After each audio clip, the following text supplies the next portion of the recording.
Penguin Random House Audio presents The French Chef in America. This is the author, Alex Prud'homme. To Judith B. Jones. Introduction. Julia's Second Act. In mid-July 1976, Julia Child attended President Gerald R. Ford's bicentennial celebration in Washington, D.C., where she provided commentary for public television, interviewed the White House chef, and met Queen Elizabeth II. Then, as the somewhat raucous party was still winding down, Julia slipped away to rejoin her husband Paul in the quiet anonymity of rural France. Julia was near the height of her celebrity at the time. Performing as the French chef, she had won an Emmy, a Peabody Award, and the French Ordre du Mérite Agricole, appeared on the cover of Time magazine, made documentary films, and co-authored 2 volumes of Mastering the Art of French Cooking, which had helped launch a food revolution in America. Flinging baguettes, slapping eggplants, flapping chicken wings, she had proven to be a natural on TV. A knowledgeable, unaffected culinary guide whose comic timing and idiosyncratic vocalizations were lauded and satirized across the country. In France, however, the French chef was virtually unknown, which was just how the Childs liked it. Every year, Paul and Julia would retreat to their small, simple house outside of Cannes for a few weeks at a time. They had named the house La Pichoune, La Peach for short, which means the little thing in the Provençal dialect. It was the place they went to exhale and rejuvenate. Paul would write, paint, photograph, and tend the garden. Julia would sleep, visit restaurants, and cook with her so-called French sister, Simone Simca Beck. It was a familiar pattern, only this time the Child invited my family to join them.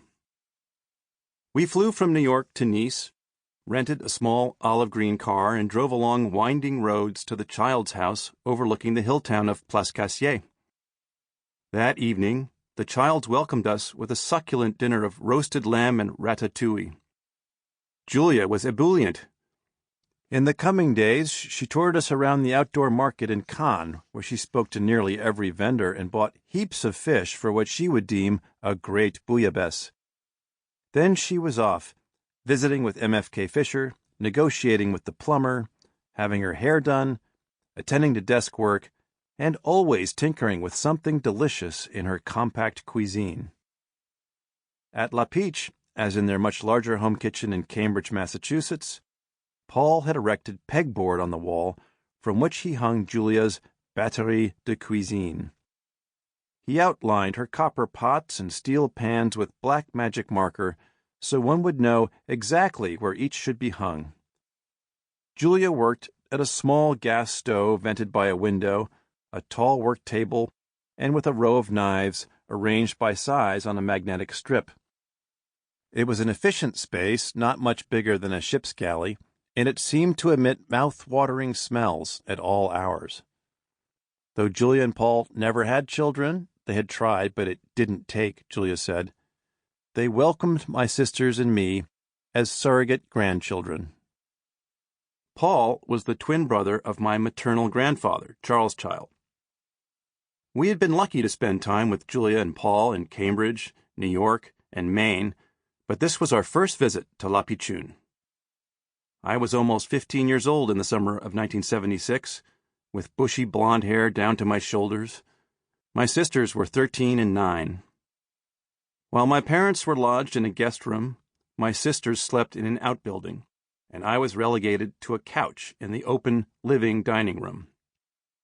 We children had been warned to be on our best behavior and made sure to walk slowly and keep our voices down around Paul, who was 74 and still recovering from a heart bypass operation 2 years earlier. Paul was an erudite man who was a decade older and several inches shorter than Julia. He was pleasant if reserved that July.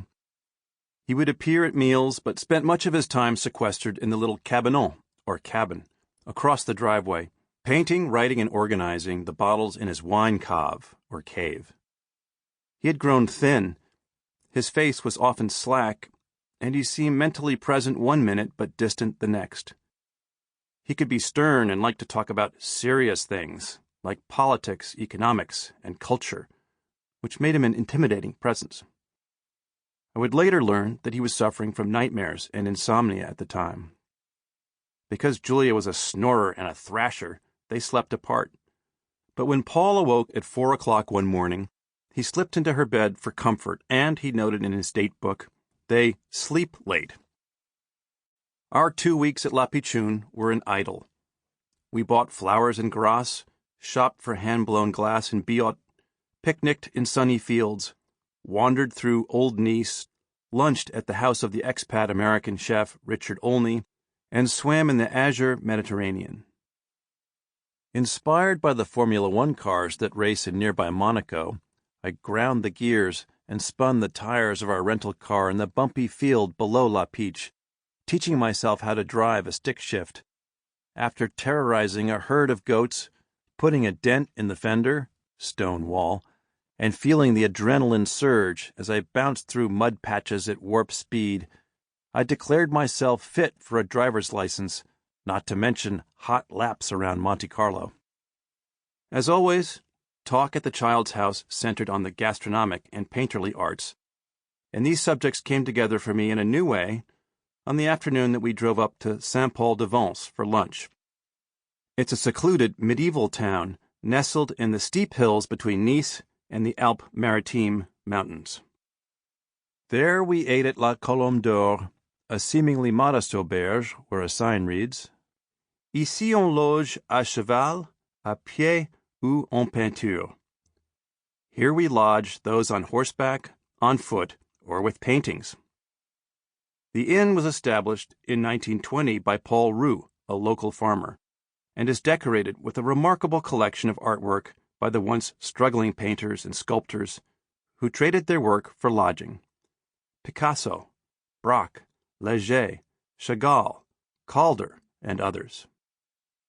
Perhaps it was the familial warmth, the food and wine, the proximity to such a collection of master works, or some other mysterious trigger, but Paul suddenly grew animated. His one good eye came into focus. The other had been blinded in childhood. He smiled for the first time in days. He regaled us with stories about the local village perché, the fortified hill towns built to defend against raiding Saracen pirates, and encouraged me to try a glass of rosé. My grumpy granduncle was suddenly entertaining and interesting. It was as if Paul had reverted to his charming pre-bypass self. A couple of evenings later, we gathered on the terrace at La Pichoune for dinner. It was hot, the air was still, and we were tired. The sun faded behind the hills, and Julia hummed to herself as she cut up a whole chicken and steeped it in a fantastic marinade, then grilled it one sizzling piece at a time on a tiny hibachi in the corner. Paul ran a long extension cord from the house to a small black-and-white TV placed on a wobbly chair. He turned the TV on to the Summer Olympics, then underway in Montreal. As the graceful Cuban heavyweight boxer Teofilo Stevenson battled Romania's Mircea Shimon, Paul jabbed the air with his fists and translated the French announcer's play-by-play into English with growing excitement. When Stevenson knocked out Shimon to win the gold, we stood to hoot and holler at the little screen. It was Stevenson's second gold medal after triumphing in Munich. Winning again in 1980, he was the first boxer to win 3 Olympic gold medals in one weight class.